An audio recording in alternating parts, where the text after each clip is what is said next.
Okay, pwede ba kayo matulog pagkatapos kumain sa gabi? Sabihin, pagkakain agad, matutulog ka na ba? Actually, problema ko to. Problema to ng maraming tao, lalo na pa nagkakaedad, gusto mo mag-diet. Ano right timing? Ano oras ka kakain? Ano oras ka matutulog? Tsaka, hindi naman pwede kumain ka ng 9 ng gabi. Tapos pagkakain mo, hihiga ka agad. Yan, no? To eat right before bed, maraming bad effects. Diba? Pag sobra naman aga ang kain mo, nagda-diet ka, kumain ka maaga, 6 o'clock. Ang tulog mo, alas 10 pa, gugutumin ka naman. So, ang hirap ng timing. Ano gagawin natin? Ngayon, kung talagang magutom tayo, wala tayong choice, kumain tayo ng marami, antok na antok ka, isang technique ay humiga ng medyo pataas or humiga ng pakaliwa. Pag left side, mas hindi ka mag-GERD. Ayan, no? Mas hindi ka mag-GERD pag naka-left o pag nakataas konti. So, kailangan at least 2 to 3 hours bago matulog tsaka kakakain. Hindi yung bagong kain tapos matutulog agad. Gawain niya ng maraming tao. Ano ang 7 bad effects? Number 1, hindi maganda ang tulog mo. Okay? Kumain ka ng marami, biglang higa. Yan ang tinatawag na post-meal drowsiness or food coma. Food coma, kumain, no? Parang nawala sa sarili. Pagkakain, antok na antok. Na-comatose dahil sa nabusog. Malamang yan na sobrahan ng carbohydrates. Diba? Na parami yung kinakain, yun na naging problema. Kaya mas maganda, mas konti-konti kakainin mo. Ang problema nga kasi, pag matutulog ka na, dapat relax na yung katawan mo. Ang problema, hindi ka matutunawan. Iba yung pagtunaw, paggising ka at naglalakad ka, mas matunaw yung kinain mo by gravity. Pero pag humiga ka bigla, ang daming pagkain sa tiyan mo, mahirapan yung tiyan mo tunawin. Kaya ang tulog mo hindi maganda. Yan. Second, pwede ka magkaroon ng heartburn, yung GERD na sinasabi. Mangangasim ang tiyan mo. Ayan, no? Yung pagkain niya, ang dami niya kinain, humiga siya agad. It takes 4 hours kasi para mawala itong pagkain. 4 hours. So, pag humiga ka agad, 2 to 3 hours, aakyat yung kinain mo. Maasim. Minsan nga, nakahiga na ako, natutulog na ako, biglang mararamdaman mo, aasim dito. Kasi nga, kulang pa yung time na matunaw siya.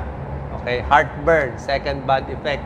Pangatlo, yung temperature pala natin, mas umiinit. Mas tumataas yung temperature natin pag matutulog tayong busog at pati heart rate natin, mabilis ang tibok ng puso natin. So, nasira yung tulog natin, yung circadian rhythm. Yung circadian rhythm natin, ang ibig niyan sabihin, pag may araw, gising, nagtatrabaho. Pag wala ng araw, madilim na, relax na, matutulog na. So, dapat tapos ka na rin kumain. Kung matutulog ka na, doon ka kakain, masisira yung rhythm mo. Pati tulog mo masisira. Mas tataba. Okay? Mas malapit yung pagkain mo bago matulog, mas may health risk, tataas ang blood sugar. Paano? Wala ka nang ginagawa, tutulog ka na eh. So, yung mga kinain mo, hindi mo na mababurn siya. So, lalo ka ma-overweight. Diba? Lalong tataas ang blood sugar. Minsan, ang problema din, baka may makain ka na may caffeine na hindi mo alam eh. Like tsokolate, baka may konting caffeine. Soft drinks, may caffeine. Tsaa, may caffeine. Hindi lang kape. Diba? Hindi lang energy drinks ang may caffeine. So, baka may makakain ka na may halong caffeine, lalo hindi ka makakatulog. At syempre, pag napuyat tayo, dahil pag kain, tulog agad, maraming bad effects. Magkakaroon ka ng eye bags, medyo groggy ka next day, masakit ang ulo mo, irritable, parang lutang ang pakiramdam. Mas lumalala ang mental health problem, pagpuyat, depression, anxiety, mas tumataas ang blood pressure, mas tataas ang heart rate, mas tataas ang heart disease. Kasi nga, kaya nga hindi maganda yung tulog agad, lalo na pag marami kakainin mo. Ngayon, ano yung mga pagkaing iiwasan natin bago tayo matulog? Okay? Kahit 2 to 3 hours, di ba? Una-una yung timing, dapat malayo-layo. Pag very spicy foods and maasim, acidic foods, baka mas makuluan tiyan mo. Citrus fruits, kahit kamatis, depende. Yung mga tomato sauce, yung iba, nangangasim doon. Okay? Tsokolate, peppermint, soft drinks, kape, yan, source of caffeine. So, baka hindi ka makatulog. Kahit alak po, hindi po maganda. Sa alak, maantok ka. Ang problema yung tulog mo, paputol-putol ang tulog mo. Tsaka pag uminom ka ng alak, masyadong relax yung muscles mo dito. So, parang sobra kang lasing, tulog na tulog ka, masyadong relax ang muscle mo dito, pwede magbara dito sa lalamunan, sleep apnea. So, mas malakas ang hilik at hindi maganda ang hilik pag natulog ng lasing. Yun ang isang problema din. So, ito yung mga iniiwasan na foods. Alcohol, spicy, acidic, lalo na yung mga fast foods, oily foods. Ano yung magandang kainin? Ngayon naman, kung talagang nagugutom kayo sa gabi, pwede naman kumain kahit 1 to 2 hours before sleep, pero konti lang. Konti lang. Yung mga pampatulog, baka yung iba naggagatas. O kalahating saging, pwede yun. O ito, strawberry, di ba? O yung basta bedtime snack, dapat konting-konti lang.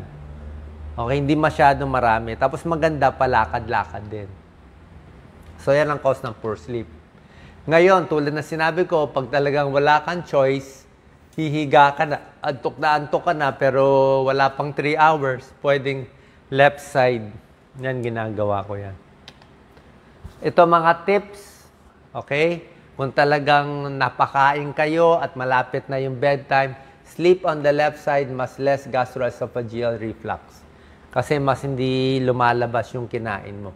Kasi sa anatomy ng esophagus. Pwede itaas yung unan, 2 unan, di ba? Kaya wala pang 3 hours, hihiga ka na. At least mga 15 centimeters mas mataas. Minsan, mas maganda yung silya na... Ang problema lang nito, kung masyado mataas, masakit sa likod, masakit sa leeg. Di ba? Yun din ang problema kung may neck pain ka, tapos may GERD ka, yan din ang problema.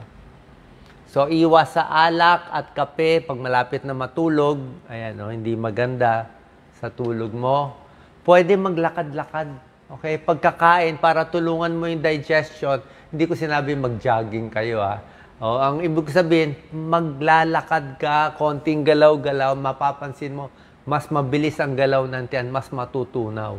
Yan, ang mga stretching, okay din yan, konti sa gabi.